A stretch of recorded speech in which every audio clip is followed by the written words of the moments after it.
long as I can get my screen to cooperate. Here we are.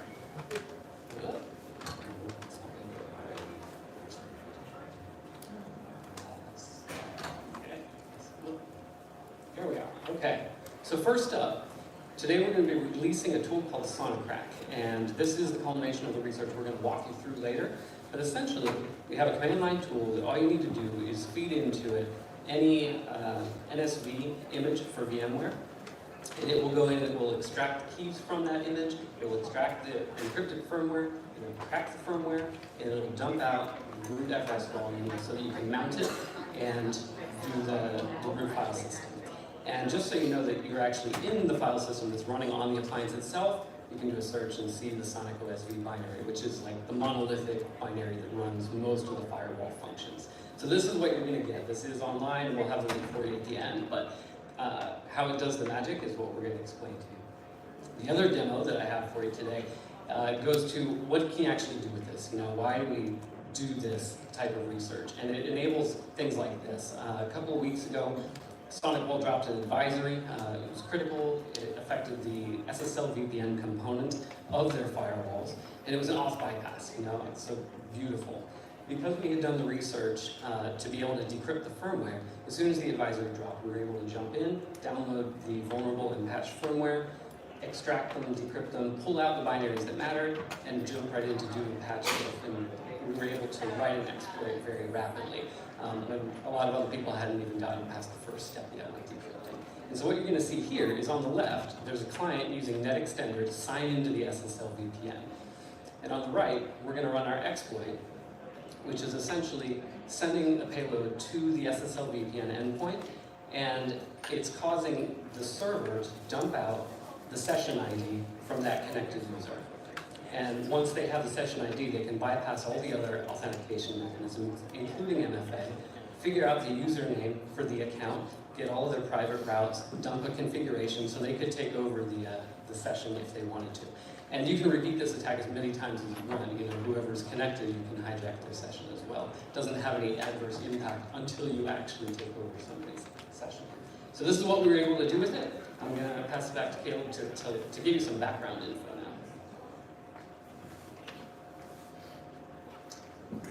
Okay, so yeah, a bit about these devices. Why do we want to look at them from a security perspective? It's important to us because it's important to a lot of other people. A lot of large enterprises use security appliances like Sonicwall, and it provides, as any firewall might, privileged access into the internal network, and there have been a lot of critical severity vulns in this class of appliances in the past couple of years, vulns that I will affectionately term initial access as a service. You need to dig into the firmware because you got to look at the code if you want to root cause the vulnerability. So in the news, every week or two, you'll hear about such and such RCE in this device. If you want to go further than just reading a news report and get your hands on the vulnerable code, you need access to the firmware. And kind of like John pointed out, when we say firmware, we mean the file system that is on the appliance at runtime, so the scripts and binaries and everything, that's usually not directly accessible. Like, even if you're an administrator, most devices don't provide administrative, interactive access to the root file system. At most, you'll usually get into a CLI shell jail, providing you with limited administrative functions. Junos is kind of like the main exception I found to that. They drop you straight into a root shell, and the file system is pretty useful.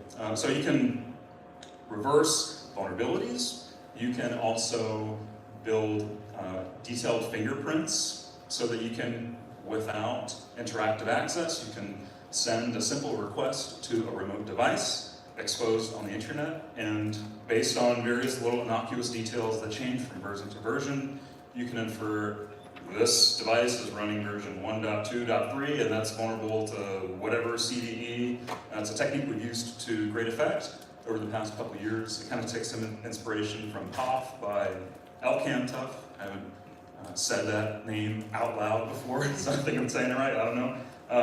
And we've published PanOS Scanner in the past, if you've ever looked at public-facing iOS instance is kind of the same thing. So the process here is you sample a lot of different releases of firmware and try to tease out those differences, and you can build a version table. So a lot of people use the artifacts from this research. If you're a sysadmin or if you're doing attack surface management, you might want to make sure that these devices are patched wherever you happen to use them. If you are a pen tester, you'll use some of the exploits that we make and publish. Defenders will also typically use detection artifacts coming from the exploits. And here's a brief preview of some of the stats that we've published about before, but I'm summarizing here. By exercising some of these fingerprinting techniques, we can see, first of all, a little less than 500,000 Sonicwall firewalls out on the internet, many of them end of life. Many of them also, like more than half, when we checked, were exposing the management interface publicly, along with the SSL VPN interface. A lot of them are also unpatched for these high and critical severity vulnerabilities. So these are some of the trends that we like to pay attention to. And as we've watched over the past few months, there are some positive trends. Less devices are exposing the management interface. That's good. So let's go ahead and talk a bit about the landscape of these appliances. On the left-hand side, you've got like a Soho, kind of a smaller device, running SonicOS. On the right-hand side, the appropriately named supermassive device that maintains like thousands of concurrent connections for a large enterprise. NSA kind of sits there in the middle, mid-range device. And then there's NSV, which is the virtual image that if you use a cloud provider or download your own VMware, you're going to use that. And now let's break this down a bit further.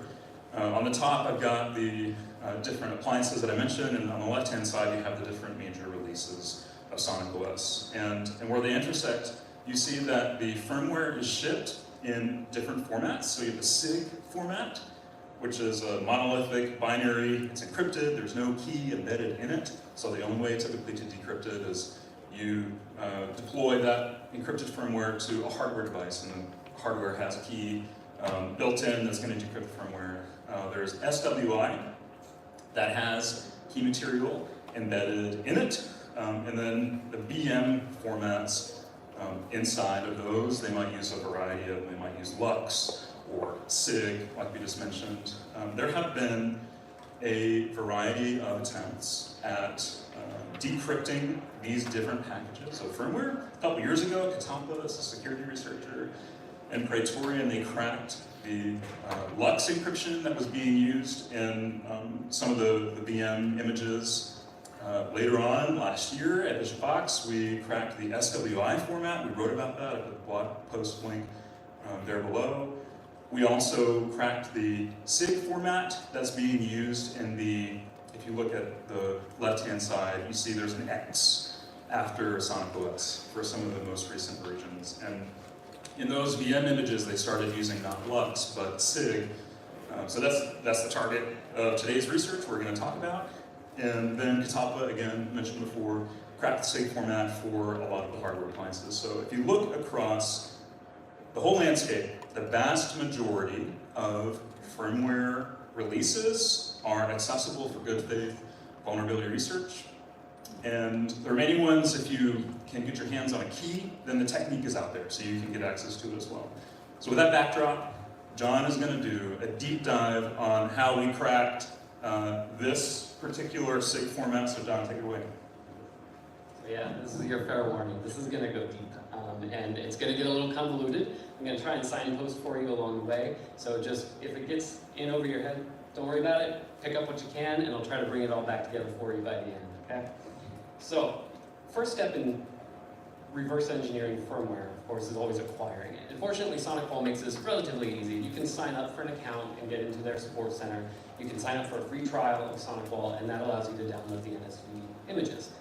So that is what we're going to do. Of course, if you actually purchase a device, then you get a license which gives you access to other firmware images as well. But for this, we're going to focus on the virtual machines because they have everything that we need. Now, before we talk about Sonicwall, I want to set some expectations, right? Because as you do this kind of work, you build up kind of a roadmap in your head about how things typically should go. So if we're reversing a virtual machine that we know is unencrypted, it's going to look something like this. We start with a VMware OVA bundle, and we can unpack that just using tar, right? And inside there's a bunch of files that VMware will use to set up the virtual machine. The only one that we care about is a virtual disk image, the VMDK file. If we unpack that using like 7-zip, what we'll find inside there are a bunch of volume images that actually get mounted into the virtual machine at boot time. They can be in different formats depending on the OS. But at least one of those virtual machine images will have the firmware contained within it. And again, it depends on the software. You know, the firmware can be bundled in different ways, but usually it's just a matter of unpacking it if it's unencrypted. And then we get access to the root file system. So this is the simple case, right? And we've seen some like that. It gets trickier when you use encryption. It starts out looking the same, where you unpack the OVA, pull out the MDK, and then you get your volume images. But when you open up the volume images, you get your firmware, and it's encrypted. So you can't just unpack it like before. The keys have to be found somewhere. And like Caleb was saying, on a hardware appliance, those keys are usually kept outside of the firmware itself. And hopefully they're in secure storage on the TPM, but they may just be on like a flash chip that's on the board. But you don't have that option in a virtual machine. So if you're distributing a VM, the keys have to be in there somewhere. And the typical place that we end up finding them is within the bootloader. I mean, if you get lucky, they might just be sitting in one of the volume images alongside of the firmware, but it's not often the case. Usually they're buried somewhere in the bootloader because it handles the boot process, and during that setup process, it's going to be doing the decryption and then loading the root file system. So we can expect the keys will probably be in there. And once we extract those keys, then we can go back to our firmware image, decrypt it, and then we get down to the file system. So when we started our research on Sonicwall, this is what we were expecting to find. Here's what we actually did find. So we started off with NSV, unpacked it, got the VMDK, and got some volume images out of that. So far, so good. There were a bunch of them, but they're in image format. It's easy enough we can mount them and take a look at their contents. Turns out that with SonicOSX, which is when they added the SIG format, there are only 2 volumes that actually contain files. One of them is the install cache, and it does have our SIG formatted firmware in there. Now, if there was any question about whether or not it was encrypted, it's easy enough to tell, right? One of the tools that we often use in this type of research is binwalk. It's a multi-tool that does a lot of really easy things. If you run binwalk on this file, it doesn't recognize any signatures of files embedded within it. It's a blank slate. And if you use binwalk's entropy analysis on it, you just get a flat line of like high entropy across the board, which is a really good sign that the thing is encrypted. So that is our encrypted firmware image sitting there in the install cache volume. The other volume that has a file is the boot volume. And what we find in there is a file called bootx64.efi. It's EFI bootloader. Probably grub. We'll validate that assumption in a minute. But so far, this is all conforming to what we expected. You know, we have 2 files. The image, one's locked, and lo and behold, this file system does actually contain the SonicOSX that we've been looking for this whole time, and it's the key thing that we need when we're doing research on this. So that's the whole process, end to end. It was a whole lot more convoluted than we expected. Like I said, more like a CTF than anything I've ever seen in real life, but quite the challenge. Now, I can't help, when we got down to this, we were like, this is so much like Inception. And sure enough, it works out perfectly, because you start out with level 1 in reality with your OVA package, you go down deeper with the disk image, then you pull out the boot volume, get the init RAM disk, you go to your sunup installer and you pull out the keys, and then you come back up just a couple levels to go back into another volume, do your Inception to dive back in, decrypt once, decrypt twice, and then you finally get your root volume and can come back to reality. Now the good news here is that once you do it one time and you're able to extract those from the bootloader, you only have to do the rest of the process. Those keys can be reused on different images across their firmware releases, as long as they're in the same series. So if you extracted VMware keys, then you can decrypt any VMware image. And remember, this is all SonicOSX. This is their new series. The older series used a different type of encryption. But this is great, because then the whole process gets easier once you've gone through it the first time. So this is what we have done with our SonicCrack tool. It automates all of it. You saw the demo already. So it's very simple to use. You run it once on an OVA image, and then you can run it on SIG images for VMware following that, using the same keys. Okay, we got what we were looking for. Now what's the use of this? We showed you a little bit, one of the impacts that we had with developing an exploit for a vulnerability. And I mentioned part of that process, but when CVE 2023-704 was announced, the community didn't jump on it very quickly because they hadn't figured out the decryption yet. And because we put in that research already, we were able very rapidly to get the two images, patched and unpatched, and feed them into bindiff to generate a patch diff between them. And this auth bypass all hinged on the way that a cookie was being compared to a session ID off of the stack.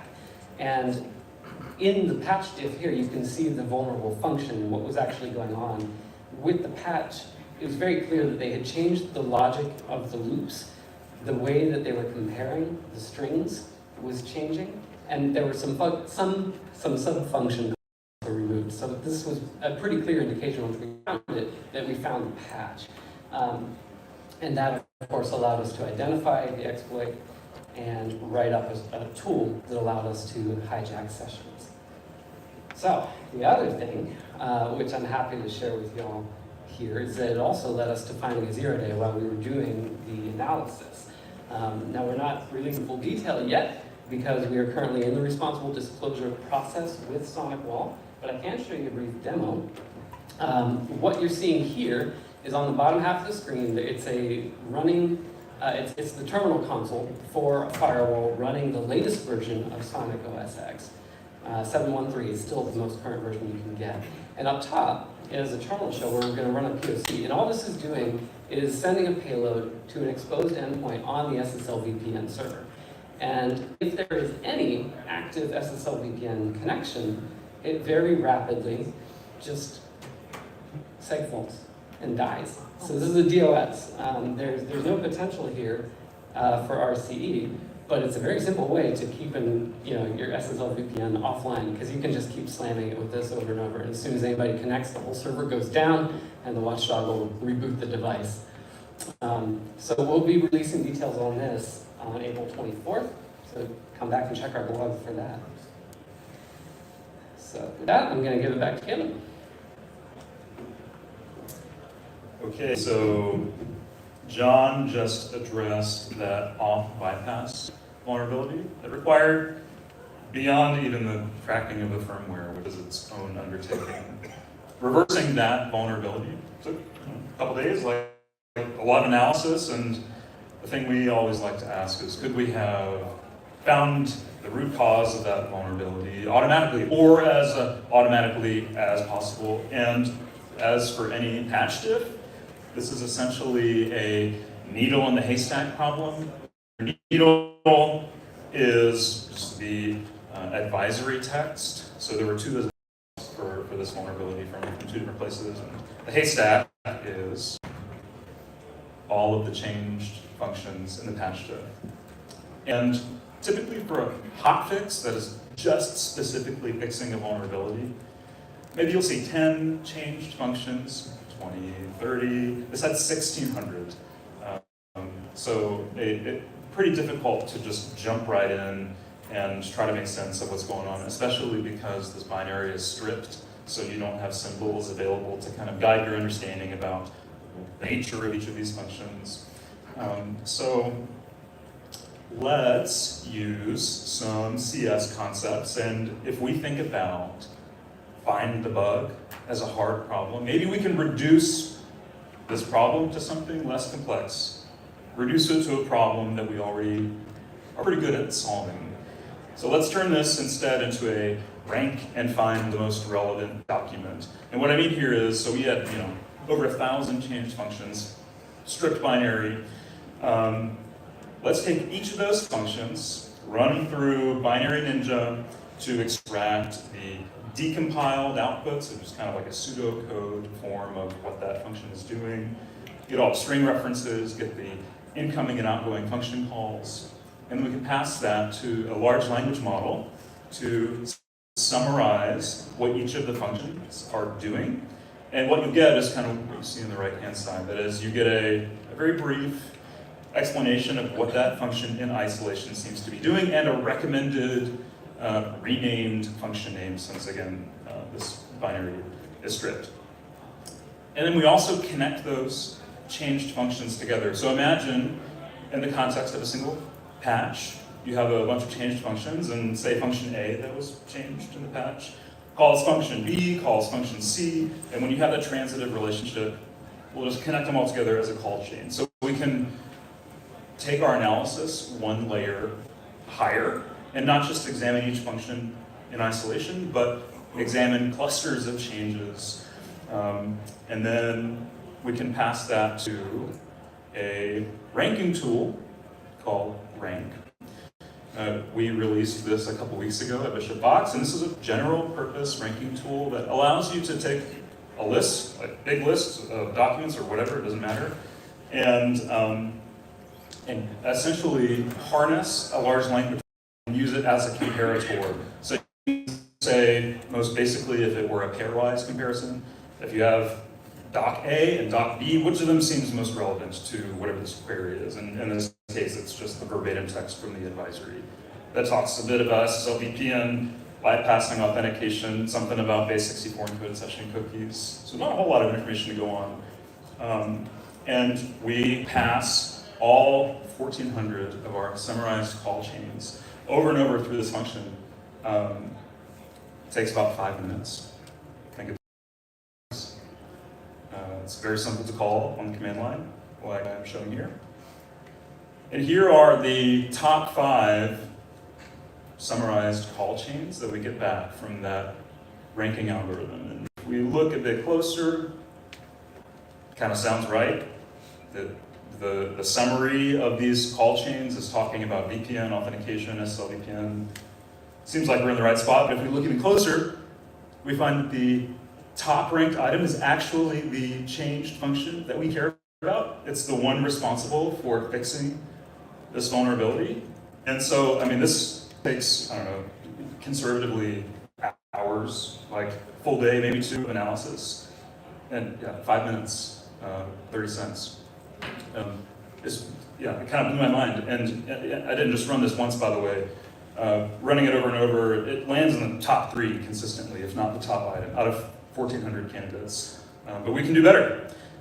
So if we take the same context, that is summary, again, not just of the change functions, but now that we have this like call chain that we care about that's doing something with processing SSL VPN session cookies and validating and transforming data, that's where summary tells us. We're gonna go all the way back to the entry point of the binary, trace all the way down to where this chain is, summarize each step. So we kind of start at the entry point, initializing SonicOS, then initializing the SSL VPN process, then doing something related to authentication, then processing cookies. So we're passing a lot of context about what's happening in this change. We pass the security advisory again. And this time we also pass the disassembly, not the pseudocode, not the decompilation, but the disassembly of this change function before and after the patch. And we say like, hey, I'm a good offensive security engineer, and I need you to help me root cause this vulnerability, and also generate an exploit in one shot. O3 Mini High, which is a recent model, not the strongest from OpenAI, not O1 Pro, but a fast and capable one. Correctly root causes the vulnerability and generates the same exploit payload that we wrote about in a blog. So pretty shocking that you can just kind of go from a bin diff, patch diff, thanks Halvar, by the way, if you're in the room, all the way to an exploit. And the key here is that you need to understand the nature of your problem and the nature of the tools that you want to use. If your problem can be reduced to a document breaking problem, then you can probably use large language models pretty effectively to at least accelerate the amount of time it takes for you to get insight into what's going on. So the argument here is not so much that large language models are now able to do anything that an officer person can do. I think the more reasonable and useful claim is if your really hard problem can be decomposed into document ranking, you should try applying a large language model.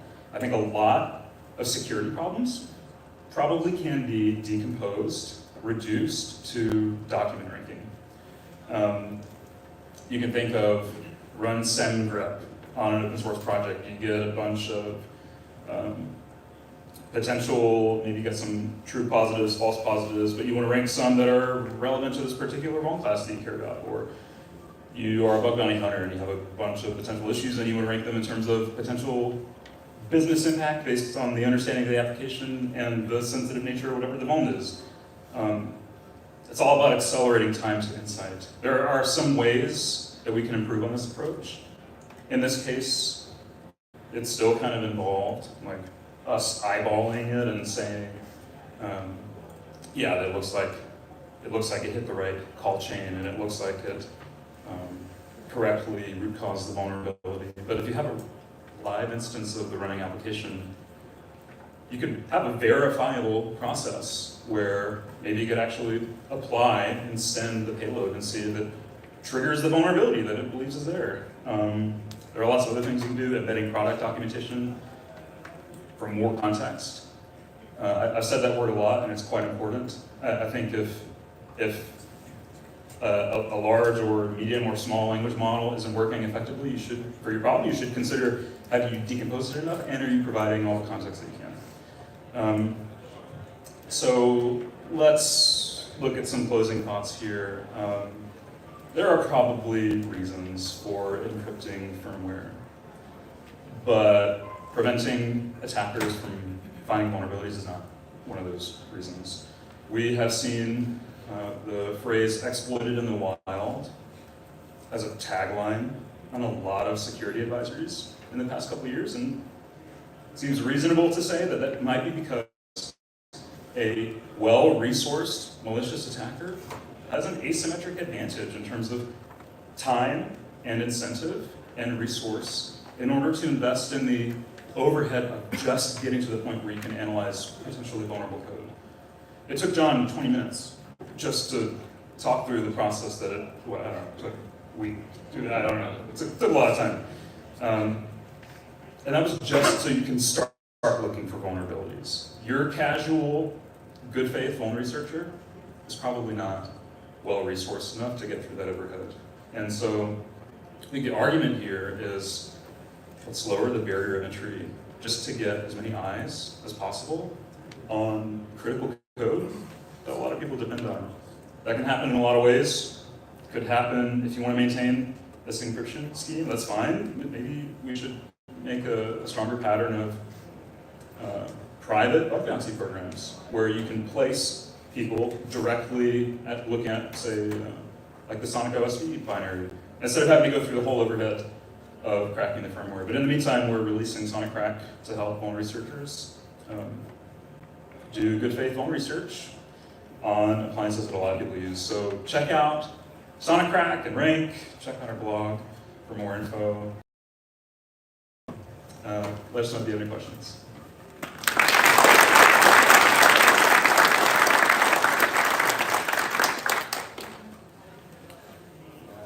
I'll point out too real quick, just in case it hasn't been said already, the slides for this talk are available on DistrictCon's agenda page if you go there.